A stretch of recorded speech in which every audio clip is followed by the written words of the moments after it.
The extraordinary talent and sheer guts of our next guest is being talked about in the whole movie industry. I'm sure you've heard a lot about it. The trade papers. Yeah. Well, New York and New West magazines wrote about his determination not to sell the movie he wrote for himself called Rocky unless he could star in it. Please welcome the writer and the star of Rocky, Sylvester Stallone.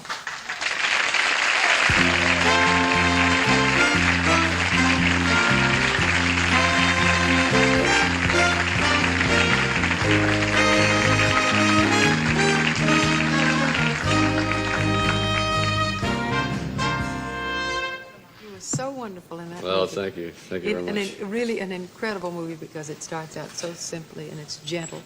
And this gentle soul turns out to be a killer. I mean, not really a killer. Well, not really. A kind of a dedicated. Well, he's fighting for his, the spirit of man, which has been denied him all his life. It goes with, I think anyone in the audience can identify with. We all have a potential, I think, and when that potential isn't realized, whether you're an actor, comedian, dancer, and no one gives you a chance, then you feel, well, I've been a totally wasted life, and usually you become deviant. He goes into somewhat semi-crime. Other people end up on a psychiatrist's couch, hostile, divorcing, whatnot, when our potential isn't realized. And That's interesting because you felt very strongly, I mean, that's your story more than it is Rocky's. Right. You felt that your potential wasn't being realized. He wrote this property. They weren't coming to you, breaking your door down with every script in town, I understand, and you decided, well, I'm going to write one that's me. Right. And then when they wouldn't let you star, they offered you a lot of money for other stars, didn't they? Oh, they offered, well, I got in excess of like $250,000, and I had about $103 in the bank, but... And your wife was pregnant? And my wife was pregnant, and my dog was eating furniture, and it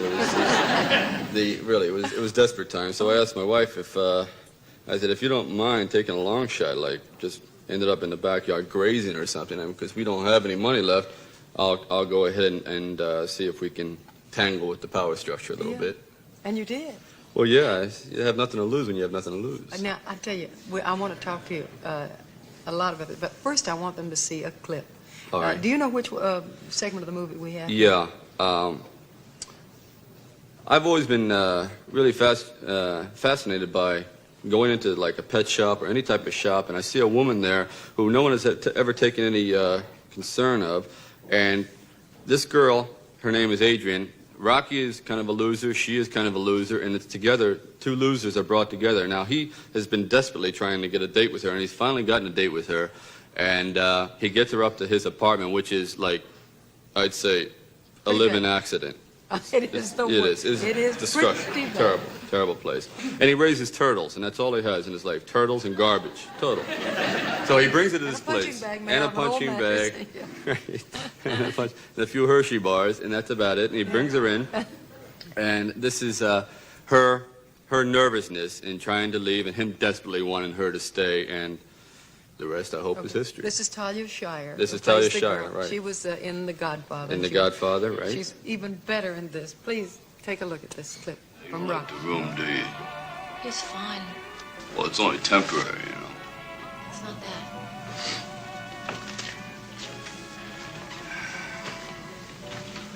What's the problem? You don't like me? You don't like the turtles? What's the problem? I don't think I belong here. It's okay. I don't belong here.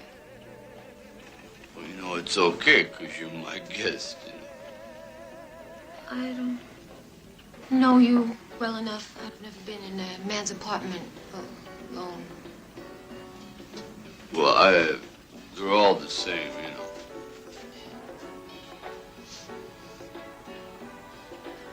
I'm not sure I know you well enough. I don't feel comfortable.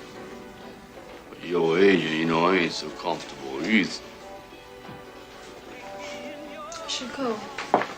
Don't go, please. Don't go. Don't go. Don't go. Don't go. Do me a favor. What? Take off these glasses. You got nice eyes, you know. Do me another favor.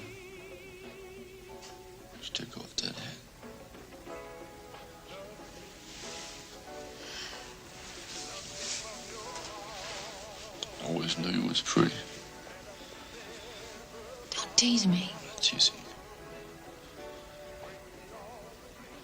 I ain't teasing.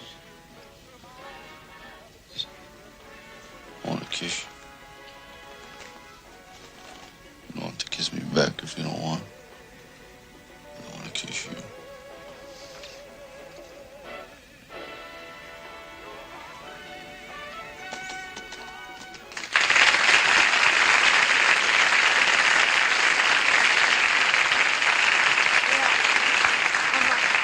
Learn a lot Yeah. from. You said you had Hershey bars up there too, right? Well, yes.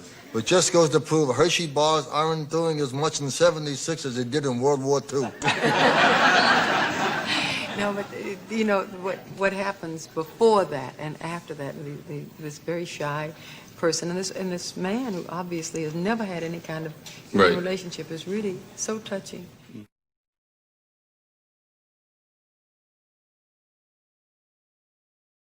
I was with him the night that he beat Jersey Joe Walcott. for Let the me tell title. him. Can I tell him who you're talking about? Talk about Rocky Marciano, who I realize we both idolize. Yeah. But can I tell you a beautiful incident about the man? I was with Rocky Marciano in Reno, Nevada. And Rocky, I think, pound for pound, was one of the strongest punchers that ever lived. And as we walked in to this nightclub in Reno, some guy about 6'7", weighing 380 pounds, walked over, and he said to Rocky, "I could wipe up the floor with you in a minute." And Rocky turned to me and said, "Didn't I tell you when we walked in there was one guy here that could take me?" And that guy walked away so proud. No fight, nothing took place. Yeah. Beautiful, beautiful. I used to do road working over at Rocky. I loved him. You did. Sure, up at Grossinger's. Mm-hmm. Yes. Nobody worked harder. Nobody. Rocky used to take 20-pound weights and punch them underwater in the pool. I saw him duck walk 30 flights of stairs as part of his training program. Duck walk, you mean down with, on bent knees? What? No, I meant... Well, I don't. Of course I meant... It's tough to do this show. It's tough to do this show. Well, listen, I have never trained for a fight, but I'm going to work on it. He ate He's doing pretty 24 good. eggs, 24 eggs a day, and he ran 19 miles, as much as 19 miles to train Right. for that movie, every day. Not 19 miles altogether, 19 miles a He day. ate 24 eggs around 19 miles? Yes. Isn't that a long way to run just to get rid of 24 eggs? No, but I mean, that would certainly handle the cholesterol. He's in Running great 19. shape. Yes. Well, you worked. I mean, he really put himself. Well, through that's the bruising. thing. If you're going to play a fighter, it's not. You really have to live it. Or I think the audience now is so discerning and so attuned to what's happening. You can't cheat them on film anymore. No. You can't just like the older fight films when the actors only had like a week to prepare. They couldn't train, so we just learned in for about A lot of 8 guys months. who played fighters did not know how to use their hands. John Garfield in Body and Soul did not. William Holden in Golden Boy did not. But the one guy who knew, he played in a picture called Winner Take All. James Cagney. He knew Yeah, how to sure. throw punches and hold his hands. He just naturally knew how to move, Right. period. Yeah. But the interesting thing is that he did all of these things on screen that the fighters have to do in that fight at the end, which you choreographed, it says on the credits Right. there, was incredibly real, and I don't think you had a double in that very much, did you? No, we couldn't afford a double. We couldn't even afford lunch. So It was a very low But did budget. you get money for this? Now I'm confused. I thought that you turned down $250,000. Right. You have to understand that You they turned were, it all down and invested your own money? no, just to work for minimum. Like we have a minimum actor wage and Right. minimum screenwriting. No, Joey doesn't understand the basic thing. He wrote this script. Yes. And every studio said yes, or 2 or 3 studios said, yes, I would like to buy it, but I have a star in mind that I want. He said, no, I wrote this for me. Right. And if you'll take me, I will work for scale. So he trained himself, and he held out until Right. Chartoff and Winkler said, yes, we're going to go on that basis, and they wouldn't consider anybody else, and Right. let him star in his own film, Ah. which he had written for himself, instead of taking some of the big-name stars who would have trained and They're still taking quite a chance. I mean, in their minds, right? Well, sure. But their budget was very low because you went even under the budget that had been. Oh yeah, we came in about $10 under. $10 on it. Went out and bought a house. well, Didn't use any rosin, right? We- Save $10. oh, sure. What was the reaction when you first told the studio that they couldn't have that wonderful script for all that money unless they used you in it? Well, I pulled up to the studio in a '63 Olds that had it was painted rust. You know, it was nature had painted Right away, it. you're in trouble. Right away, they thought I was there to do the windows and empty the trash. And when I asked for the money, they thought it was a joke. They thought it was a one-liner, like I was just in there auditioning to do Woody Allen movies. And the more I stuck to it, I think the more worried they became. Then they said, "Well, what the hell? Let's show a little pioneer spirit." And it went up to Arthur Krim at the top of UA, then all the way back down again. They said, "Okay, let him go. We'll give you $1 million if you go over. That's too bad." And the producers put up the mortgage, their homes, their cars, the locks, the bagels, everything was out. You know, they just put it all on the line. And luckily, John Avildsen brought in what I think is going to go down as truly an extraordinary piece of work, since it took 28 days, and I think it takes longer to hatch an egg or something. Sure. You know? 20, hatch an egg, yes. Yeah, really. And you ate 24. I can't get over that. I watched that. Well, I walk strange from now on. Yes, I do. I find myself sitting on a lot of beach balls, you know. But they didn't hatch, right? Right. No. You talked about John Avildsen just now, and he's a fine director. But now with the writer and the star there on the screen, didn't that put an unusual amount of pressure on him? Oh, yeah, it really did. The odd thing is there was one picture taken. I wish I had it now. It's the 15th round, bloody and gored, and nose is hanging in my ear. And then he said, "Listen, could you rewrite the love scene for next Thursday?" So they stick a giant big pen in my glove, and it's claw shot. And this is what the whole thing was maneuvered like that. So it was... I think that's what brought the movie to actual fruition. It just came to a head because everyone had nothing to lose. All the actors in it, there are no names really except for Burgess Meredith. John Avildsen was he was borderline. No one had really seen what he could do, and now I think he'll surface as a major force. It's one of the finest things Burgess Meredith has done in years, and he's just wonderful in it. Oh yeah. He plays a 76-year-old trainer. This is his last chance, and he's really treated everyone's last Whitey chance. Bimstein, Right. who worked in Rocky's Corner, Yeah.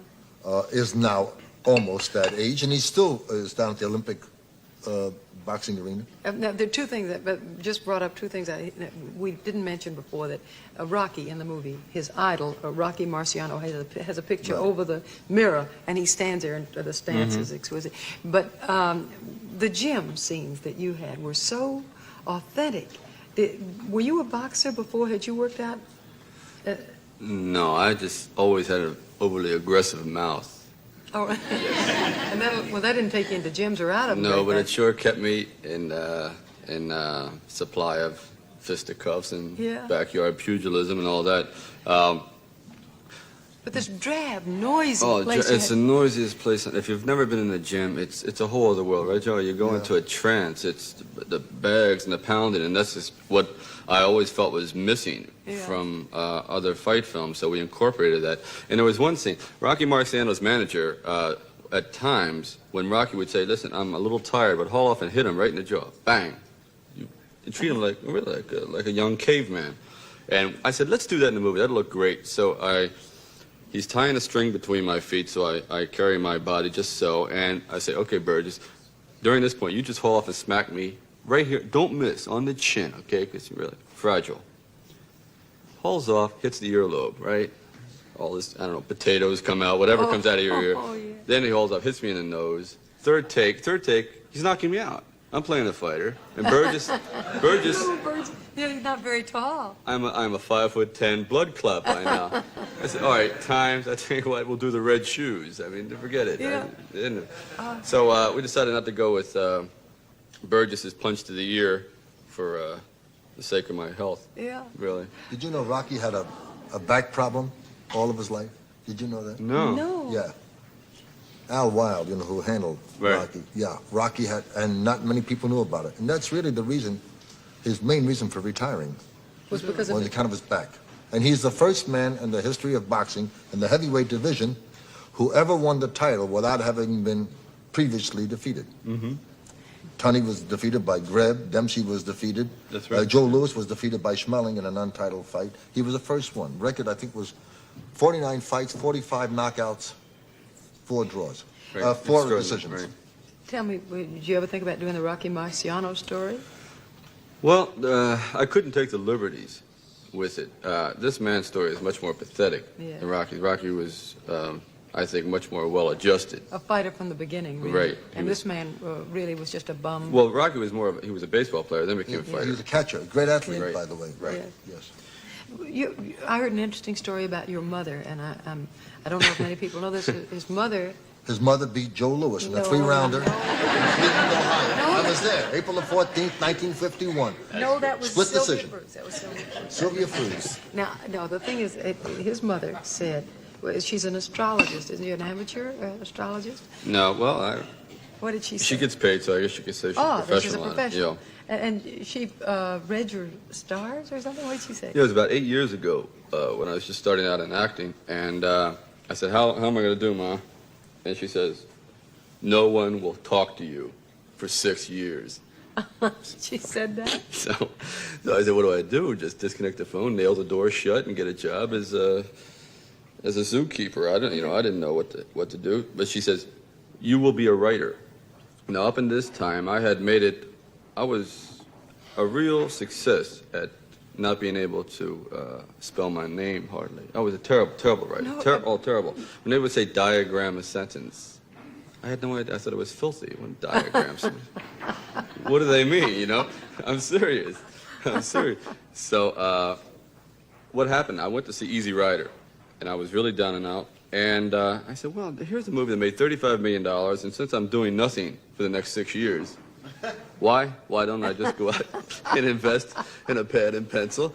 If nothing else, maybe I can pick, doodle for 6 years. How nice of you to believe what your mother said. I mean, she said you're not going to make it for 6 years, and you What knew she that. really wanted him was to enter a monastery where nobody talks to you for 6 years. Right. But he misunderstood.